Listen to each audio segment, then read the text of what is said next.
I'm always on the road. And wherever I go, I like to meet young people who are working hard and really seem to have it together. In our first story tonight, you're going to meet a cop who gave a very promising young man a helping hand. But now that very same cop has made it his mission to take that kid down. The Kearns family has owned a McDonald's in the Parkchester neighborhood for years. There's politics here. What I used to do for them is I would hire the kids. I would talk to them, screen them, make sure that they were on the same page that we wanted. Working with kids in the neighborhood is Kenny's small way of giving back to the community. And of the many teenagers he's met, one really stood out. Joseph Roman. Oh, yeah, he had to go. He had a problem dealing with the authority figures in his life. He was living with friends, bouncing back and forth, had a lot of girlfriends. One afternoon in March of 2008, Joseph Roman's bright future would flare out on the streets of the Bronx. He was hanging out with some buddies in front of this store when an acquaintance, Daniel Wallace, walked by. They get into fisticuffs, so to speak. A brick was involved or a hammer. We're getting a couple of different stories. The scuffle didn't last long, and the young men went their separate ways. But a few hours later, police were called to a crime scene 2 blocks away because the fight hadn't ended. Joseph and Daniel met up a second time, right in front of this location. Words were exchanged again. That's when Joseph displayed a firearm. Daniel took off, fled southbound here on Metropolitan Avenue in Parkchester. From this point, the foot pursuit was about 100 feet or so, at which point Daniel ran between a couple of cars. Surveillance video shows people scattering as Joseph Roman, the kid who's shown so much promise, cornered Daniel Wallace on the sidewalk and threw his future away.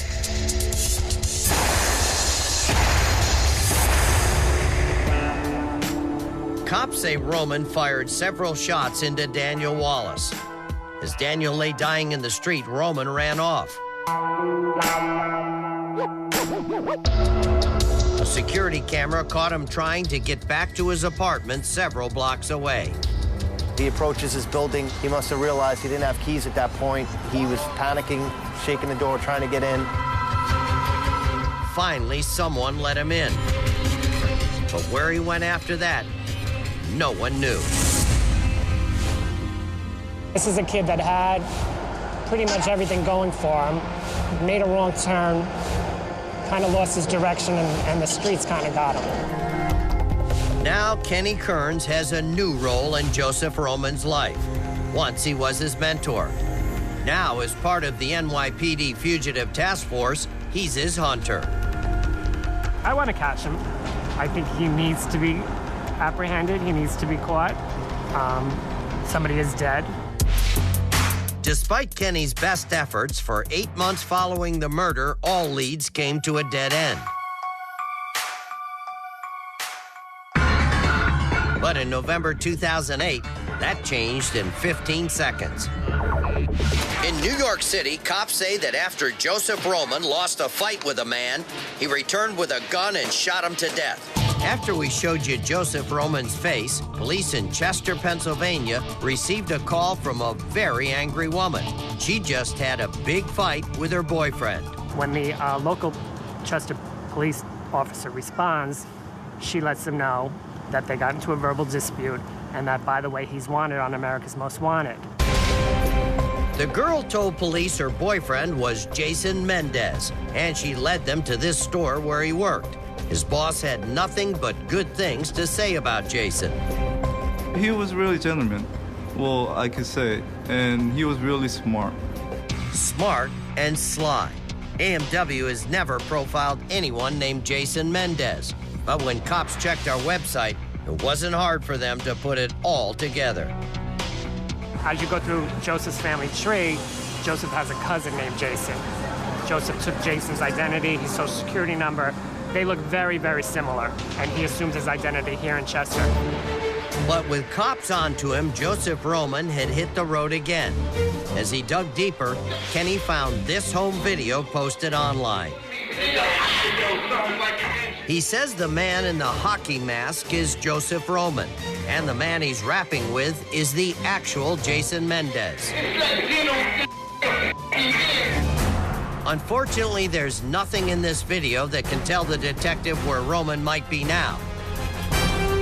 But wherever this accused killer is, one determined cop wants him to know he'll never stop hunting him. It's a bad turn of events. It was a bad decision, and he's gonna have to pay the consequences. Well, we're the people who are gonna make him face those consequences. Joseph Roman has ties to the Philadelphia area and the Bronx. He's a ladies' man, an avid basketball player, and a good salesman, so he might be making a living in retail sales. Now, this guy could go off at any time, so if you've seen Joseph Roman, you know what to do.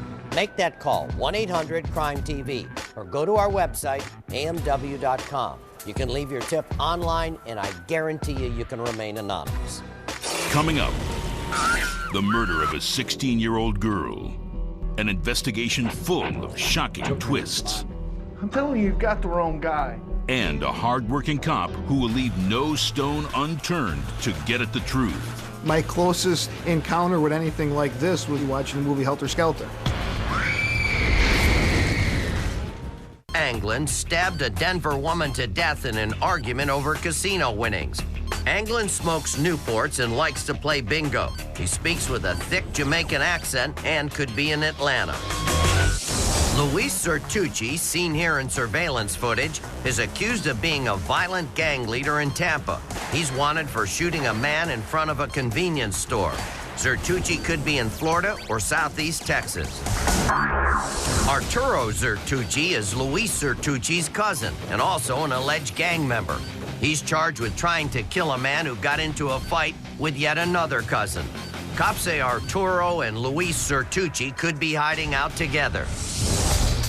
Vincent Boyd is wanted in Wisconsin for sexually assaulting 2 young children.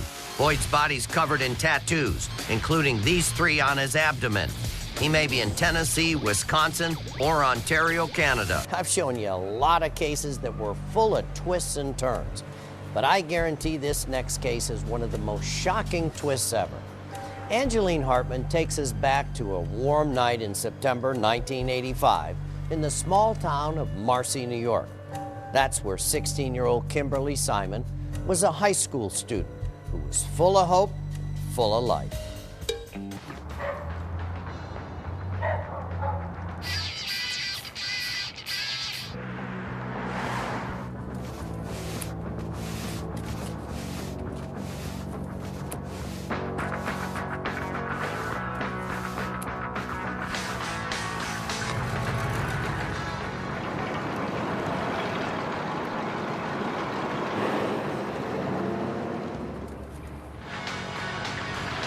Hey, what's up? I'm Steven. I've seen you around. Yeah, I've seen you too. Where are you going? Just meeting a friend. Boyfriend? You ask a lot of questions. So you want to ride?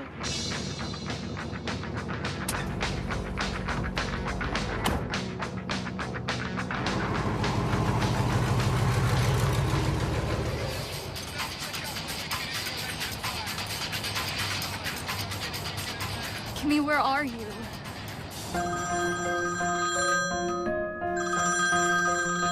Are you sure?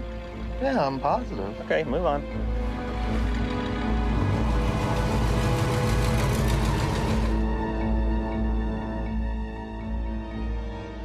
For Kim's killer. Oh, come on. Not again. We got a runner. Roger that.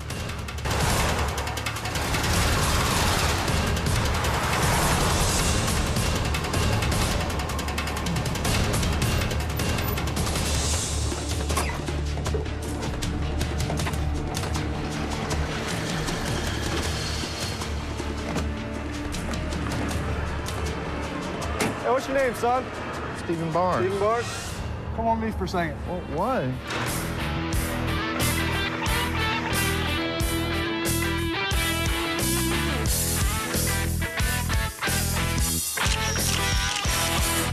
When can I use the phone? I need to call my mom. Soon, Stephen. Why'd you pick up Kimberly Simon? I didn't. I don't even know her. Earlier you said you didn't know her very well. Yeah, but... She was a real cute gal, huh? I didn't pick her up. Kind of girl to get your blood going, huh? Wait. I know what you're trying to do. Don't lie to me. We've got witnesses. A police officer, a man with a perfect record, saw you in that truck talking to somebody on Mohawk Street. No, that wasn't me. And it wasn't Kimberly either, I suppose. And it wasn't you that dragged Kim through the woods? Come on, admit it. You took her into those woods. You beat her senseless. You raped her. No. You strangled her to death.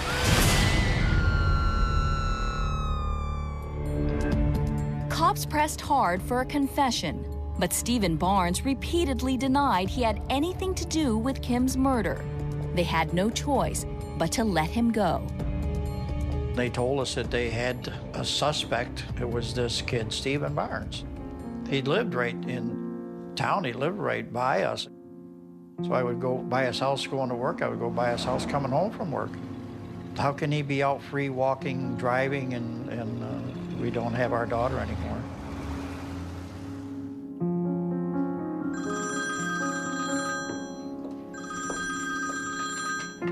Hello? I got away with the murder. It was Sue. Who is this? It's horrendous enough that he murdered our daughter, and now there's threats against our family. While Stephen Barnes was not under arrest, he remained under suspicion. Look at that. What do you think she knows, huh? That he calls Kim's parents still? They all think they can get by with it until they can't.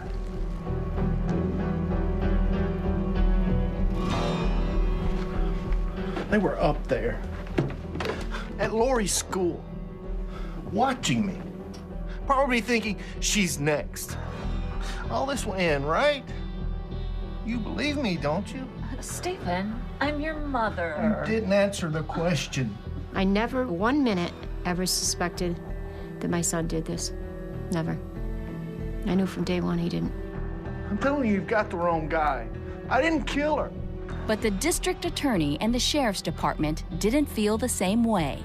Authorities finally believed they had enough to charge Stephen Barnes, and 2.5 years after Kim's murder, he was taken into custody. So what you in here for? By the time prosecutors arrived in court, they were ready, armed with forensic evidence and eyewitness accounts. And their biggest weapon? A jailhouse informant who said that Stephen confessed to Kimberly's murder. Stephen's trial lasted just 2 weeks as the prosecution presented a compelling case. Members of the jury, a gas station attendant saw Stephen following Kimberly Simon in his truck. Minutes later, a trusted police officer saw Stephen in his pickup truck talking to someone on Mohawk Road. More than likely, Kim Simon. Hair fibers similar to Kim's were found in Stephen's truck. Who can fathom the fear she was feeling? Did Kim flee for her life before she was hunted down? Before she was brutally raped and strangled? To the jury, the evidence was overwhelming. Stephen Barnes was found guilty of murder and sentenced to 25 years to life. He was the guilty person. They proved he was guilty. And if he would never hurt another girl or never hurt another person, that would be justice. They said guilty, and they came over and handcuffed me. And I couldn't believe it. The way the prosecutors presented the case, the whole case against me was circumstantial. People like say lies about me and stuff that wasn't true. You don't convict somebody on similarities, maybes, or perhaps. That was the start of another nightmare. Oh, I just want to come home. He called me that night. Maximum security prison. He's 23 years old, never been in jail, never been arrested. And he was scared to death and he was crying. He said, Mom, I'm so scared. And when I got off the phone, I had such a pain in my heart. I really thought I was going to die. And while Stephen's mom believed in her son's innocence, the Simons knew the right guy was behind bars. He sent this, I guess from prison. From your secret pal, Satan wants you, and he's going to get you. After Stephen Barnes was put away in prison, we continued to be harassed with phone calls and nasty notes. While the Simons did their best to move on, Sylvia couldn't. She worked tirelessly on Stephen's behalf, filing appeals, writing to congressmen, the governor, even the president. I just did my job as a mother. I used to tell Steve, if it's my last breath and my last dollar, I'll be fighting for your innocence. Finally, in 1994, years after her son's conviction, Sylvia realized she may not be in this fight all alone. While watching TV, she heard about an organization called the Innocence Project, a group that works to exonerate wrongly convicted people. So I perked up my ears, and they were saying how he had gotten these guys out on DNA testing. There was DNA left on Kimberly Simon's underwear, but Stephen's DNA had never been tested. Sylvia convinced the organization to take the case, but when the test results came back, they were inconclusive. Still, Sylvia kept on pushing with the patience and persistence only a mother can possess.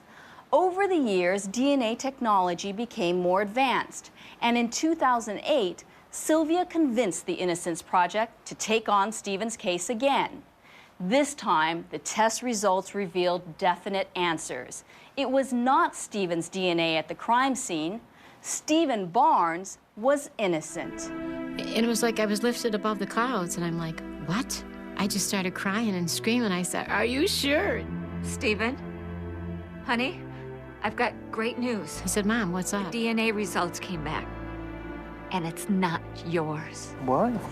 You're coming home, honey. I'm going home? Everybody, I'm going home. And he just dropped the phone, and he hollered out to all the guards and the inmates. He goes, guys, I'm going home. And you hear the guards cheering. It was like all hell broke loose.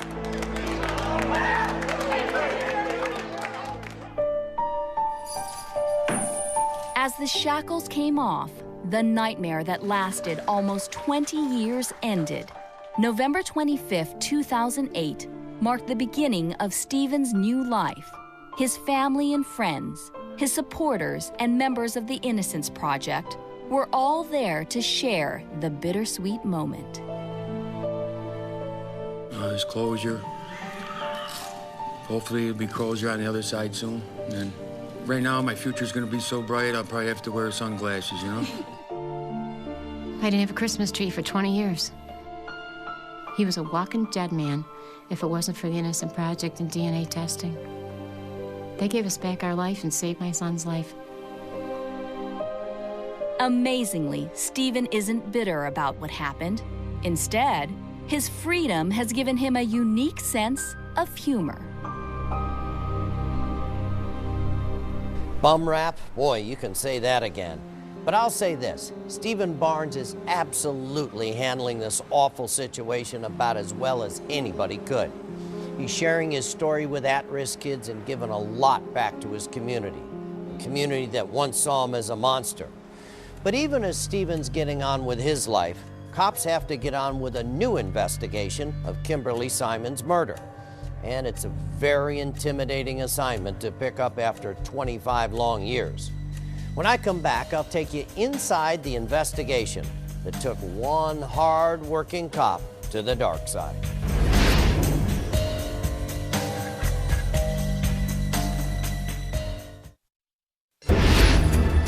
On November 25, 2008, Stephen Barnes was released from prison. He'd served 20 years for the brutal rape and murder of 16-year-old Kim Simon. But a DNA test proved Barnes was innocent. Now cops had to get busy and find Kim's real killer, nearly 25 years after her murder. A special task force that included investigator Richard Ferrucci of the Oneida County, New York DA's office was quickly organized to get to the bottom of this very disturbing case. The magnitude of what we were about to undertake was intimidating at first. It really was. There were over 900 leads investigated between 1985 and the time of Steve's trial in 1989. We believe that the original investigators talked to, interviewed to, met with the individuals responsible for killing Kim. We're going to have to put ourselves back in the year 1985, and we're going to have to paint a picture of what was going on at that time in Kim's life and anybody else that she was involved. 5 years ago. All right, look, let me put you in a time machine. At the trial, you said that you saw Stephen heading down Mohawk in the direction that Kim was walking. Look, I told the original cops that I didn't see Stephen go down Mohawk. They kept asking me, "You sure? You sure he didn't go down that way?" I couldn't afford to be in trouble back then. So you lied. He's backing off what he said at trial. How does that explain what the Utica cops saw? It was late in the day, the sun was setting, he got shadows on the truck. Who knows? And then the next day, when Stephen runs the roadblock, some other cop assumes that he's doing it because he's got to be guilty. I mean, everybody wanted someone caught. And back in '89, when those cops said what they did to a jury, everybody just believed them. So then whose truck did she get into? See, that is the key to this case. Did they have the smoking gun? No. No. They didn't have DNA. They didn't have the smoking gun. They had enough circumstantial evidence coupled with a jailhouse informant and this police officer who's up there testifying that he saw Stephen Barnes' truck and Stephen Barnes at that location where Kimberly was found deceased. Rich, you pretty sure this is where they found her? Yeah, I am. But look at this. The position of her arm. In viewing the photos of Kimberly's body when she was initially found, that's not right. We observed that her arm was in a position that kind of defied gravity. She was moved. Rigor mortis takes 2 hours to set in. The body goes through some changes after death, and one of those changes is rigor mortis. Your body kind of stays in the same position you died in unless you're moved or adjusted. So because of rigor taking 2 hours to set in, she was in another position somewhere else prior to being laid to rest where she was discovered. She was killed elsewhere. Jim, in the files, somebody called the police that night saying that they had heard screams in this area. We gotta find them.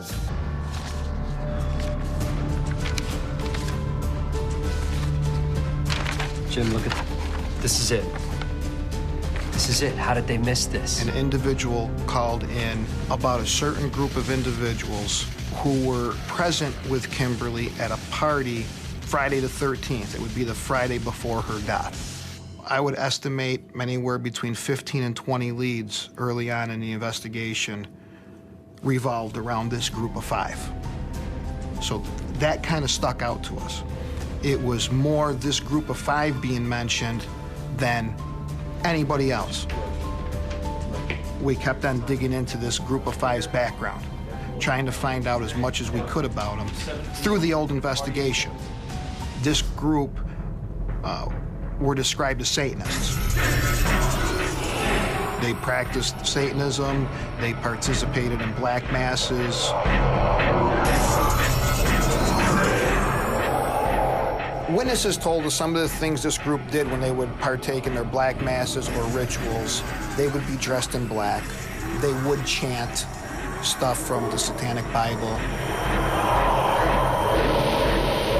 Heard a lot of different groups and gang-type atmospheres over my career, but nothing to the extent that we were hearing about this group.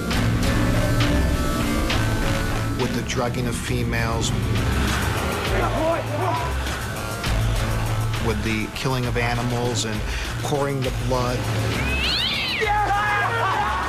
the pentagrams on the ground. My closest encounter with anything like this was watching the movie Helter Skelter. Satan worshipers. Now the case was headed in a whole new direction, and it left investigator Ferrucci with some troubling new questions. Was Kimberly hiding a dark secret, or did she just cross paths with the cult by accident? He needed some good answers, and I'll show you where he went to find them when we come back.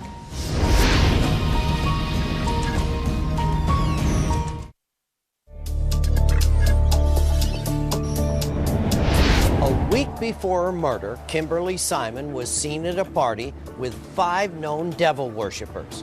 The tip jumped out at investigator Ferrucci, and other tips confirmed that this cult was very bizarre, possibly out of control. How much did Kimberly know about them? The investigator had to find out. So once again, he questioned the people who knew Kimberly best. I know this isn't easy, but did Kim ever hang out with anyone you can remember that seemed like they might have had a dark side? Something maybe they were trying to hide? No, not Kim. She wouldn't do that. When we were going through the files, something jumped out. A girl remembered Kim being at a party. The kind of party she probably wouldn't have told you about.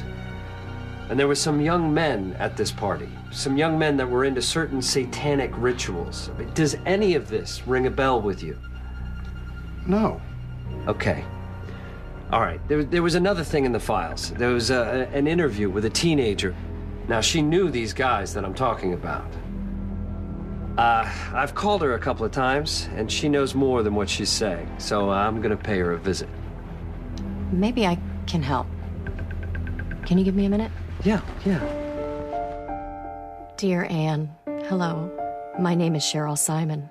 I'm the mother of Kimberly Simon, who was... I wrote a letter from one mother to another, asking her if she had any information regarding any people of interest that would have been involved in murdering our daughter. Would she come forward with the information? When you talk to this woman, give her this. She needs to know how much we loved our daughter.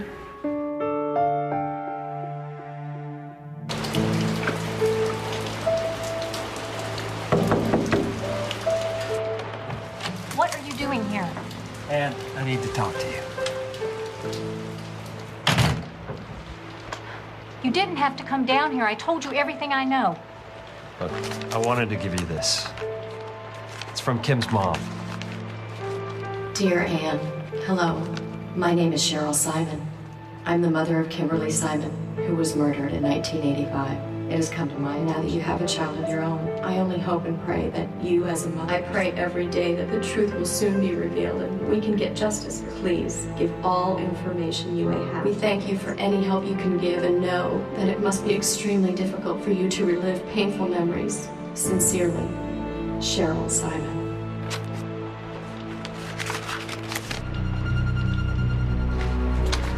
Let's start at the beginning. It was pretty well known by everyone who hung around together that they were into that Satan stuff. They'd have these parties, these ceremonies in the woods. I was dating one of them, so sometimes I went. The night that Kim went missing, I brought a friend. We walked in and they were kind of surprised we interrupted and they were upset. Get out of here. You don't belong here. Who the hell are they? What are you Get out of here now. Go! And he came right up into my face and he told me that I needed to get out of there now.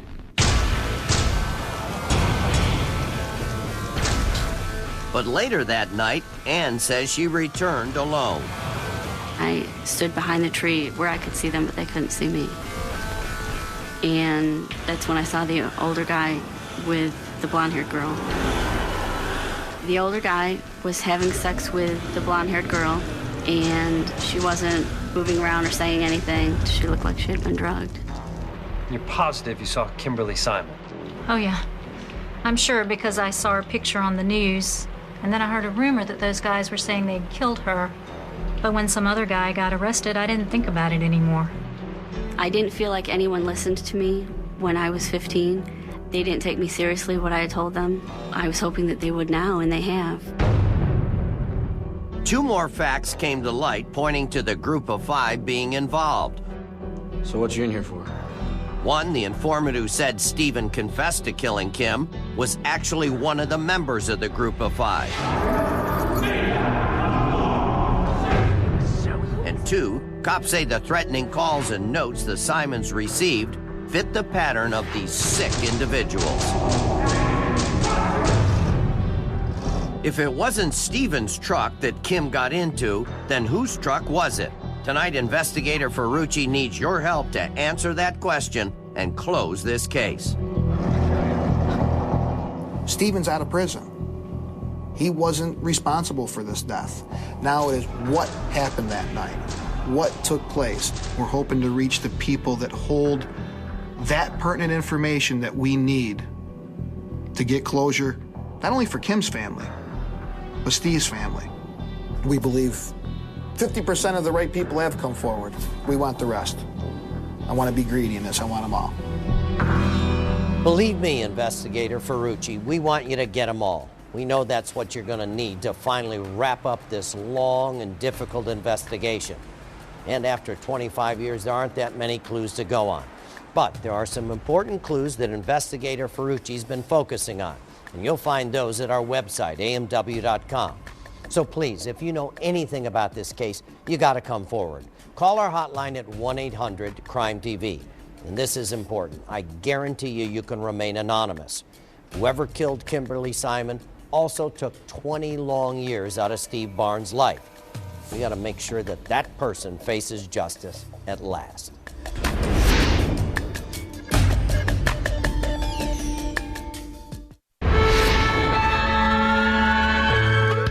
It takes someone special to be an all-star, and the people of Baxter County, Arkansas think they've got that in Sheriff John Montgomery, our third weekly finalist in the AMW All-Star Contest, sponsored by Sprint. Sheriff Montgomery has taken crime fighting to a new level in Baxter County, going online to take fugitives off the streets. We felt like that it was important that we harness the technology that was available and use it to our advantage to help us get the citizens of this county to work with us in order to catch bad guys. The website has informed the whole community of sex offenders moving into the area, of criminals that are wanted for break-ins. And just overall, it has really been a wonderful thing. Sheriff Montgomery's website works just like AMW's, posting photos of bad guys. We decided to open a sheriff's office page on Facebook. We now have well over 3,000 fans from all over the United States. We get tips on a regular basis from people on Facebook. In just a little over 2 years, we've captured over 600 people on our most wanted. Sheriff Montgomery's use of the internet has earned him your votes to become a finalist in our All-Star Contest. Voting for our next finalist closes tomorrow at midnight Eastern Time. Log on to amw.com to nominate and vote for your favorite All-Star. In May, you'll decide which of our 8 finalists becomes the 2010 AMW All-Star Grand Prize winner. I'll meet the winner at the NASCAR Sprint Cup Series All-Star Challenge in Charlotte, North Carolina. Vote now and make sure your hero gets the recognition an All-Star deserves. We created our My Story feature to allow people to get the word out on their missing family members and loved ones, and to tell that story in their very own words. In tonight's My Story, a father tells us about his missing daughter, a beautiful and vivacious mother of 3.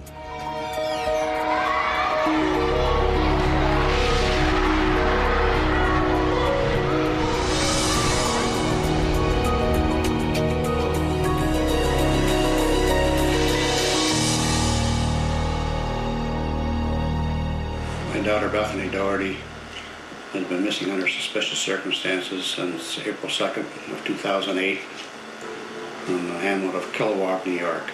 She is very dearly missed. At this point, it's difficult to believe that she'll still be alive, but anything is possible because there's been no evidence of any kind found to indicate it one way or the other. We desperately want to get her home, get her back. If she is not alive, to put her properly to rest.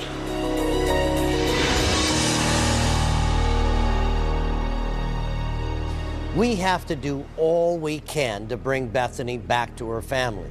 She's loved, and as you can tell, she's very deeply missed. So if you know anything that can help us find her, please make that call, 1-800-CRIME-TV, or visit to death after responding to a domestic disturbance call. The suspect was killed when another officer returned fire. Sergeant Hutchins served 27 years in law enforcement, in assignments including criminal investigations and juvenile crimes. He was a deacon at his church who often helped widows in his community maintain their homes. Sergeant Hutchins was an avid deer hunter and was good with both the rifle and bow. He also enjoyed playing the guitar. He's survived by his wife and 2 daughters. Tonight, the manhunt is on for escaped serial burglar Terry Davis, accused pedophile Vincent Boyd, cousins Luis and Arturo Zertucci, both wanted for attempted murder, and accused killers Joseph Roman and Audley Earl Anglin.